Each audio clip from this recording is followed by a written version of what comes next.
से लाल रंग का मूली इतना लंबा करेली हो गया है। सीबीएसई बोर्ड वाली मुर्गियां देखे हैं सफेद की, जो सफेद रंग की मुर्गी होती है सीबीएसई वाली, वो ससुरी अंडा देती है लेकिन वो अंडवा में से बच्चा नहीं निकलता है। जीएम फसल, ये क्वेश्चन पूछेगा जीएम, यूपीएससी में ससुरा पूछा था 2014 में। उस समय सरकार ने 2014 में इसलिए पूछा था कि वो बॉटनी का भी क्वेश्चन था ससुरा और करंट का भी फसल था। उसी समय बीटी बैगन पे बैन लगाया गया था। बीटी बैगन था ना एक, तो इसे कहते जेनेटिकली मॉडिफाई, जेनेटिकली मॉडिफाई। जैसे लाल रंग का मूली इतना लंबा करेली हो गया है, इतना लंबा करेली हो गया है। कैसे? तो देखिए, करेली को लिया गया लेकिन प्रयोगशाला में करेली के अंदर का जो जीन था उसमें देखा गया, जैसे हमारे में 46 क्रोमोजोम होते हैं, तो उसी में देखा गया कौन सा ऐसा क्रोमोजोम है जो इसकी लंबाई को घटा रहा है, उसको निकाल दिया गया और इसको साइड में रखा गया। और प्रयोगशाला में लौकी देखा गया, इतना बड़का लौकी, लौकी को क्या कहते हैं, कदुआ, हाँ कदुआ या लौकी, उसके जीन को देखा गया, इसमें कौन सा ऐसा चीज है जो लंबाई को बढ़ा रहा है, उसका निकाल के करेलिया में घोंप दिया। ससुर हेत्ते हेत्ते करेली होने लगा। आजकल करेली देख रहे हैं एकदम लंबा लंबा हो रहा है, बहुत भयानक भयानक क्या हो रहा है, करेली हो रहा है सब। तो ये इसी को कहते हैं जेनेटिकली, यानी उसकी आनुवांशिकता को मॉडिफाई कर देना और बेहतरीन बना देना।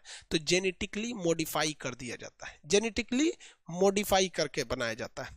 आजकल पौधे भी आते हैं जेनेटिकली मॉडिफाई, धान आता है जेनेटिकली मॉडिफाई। खेत में बोएंगे तो होगा, खाइए चावल, लेकिन उसको सोचिएगा दोबारा बो दे तो नहीं होता है। कुछ ऐसे भी गेहूं और चावल होते हैं जो दोबारा बोइएगा तो नहीं निकलते हैं। आप में से कितने लोग ऐसे धान और चावल को, गेहूं को जानते हैं, जो आप फसल बोइएगा तो उसमें से धान निकलेगा, लेकिन उस धान को दोबारा बोइएगा तो नहीं निकलेगा। जानते हैं या नहीं जानते? नहीं जानते तो खेती नहीं करता है तुम लोग। हाइब्रिड, हाँ हाइब्रिड, हाँ हाइब्रिड नस्ल होते हैं सर।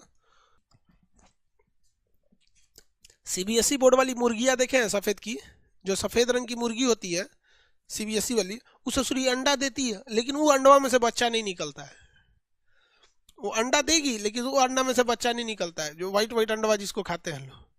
तो उसको आप खाइए चाहे मत खाइए, पाप नहीं पड़ेगा, क्योंकि खाएंगे तो वैसे भी उसमें से बच्चा नहीं निकल पाएगा नहीं खाएंगे तो भी उसमें से बच्चा नहीं निकल पाएगा तो जेनेटिकली क्या हो जाता है, मॉडिफाई हो जाता है सब।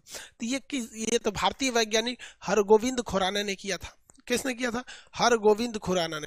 प्रयोगशाला में जीन का पृथक्करीकरण, यानी जीन को अलग करना या जीन का निर्माण करना या जीन संश्लेषण का काम हरगोविंद खुराना, इन्होंने जेनेटिकली मॉडिफाई का किया था।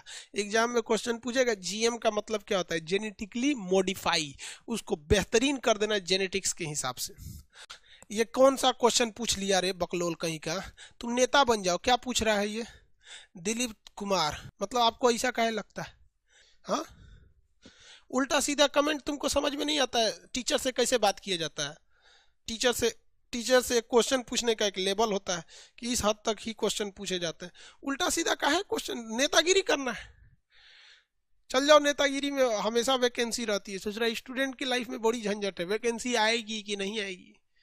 नेतागिरी में हमेशा वैकेंसी रहती है। चलिए ध्यान से समझते हैं। म्यूटेशन समझ में आ गया कि नहीं आ गया? म्यूटेशन समझ में आ गया। अब हम लोग समझते हैं उद्विकास। क्या चीज समझ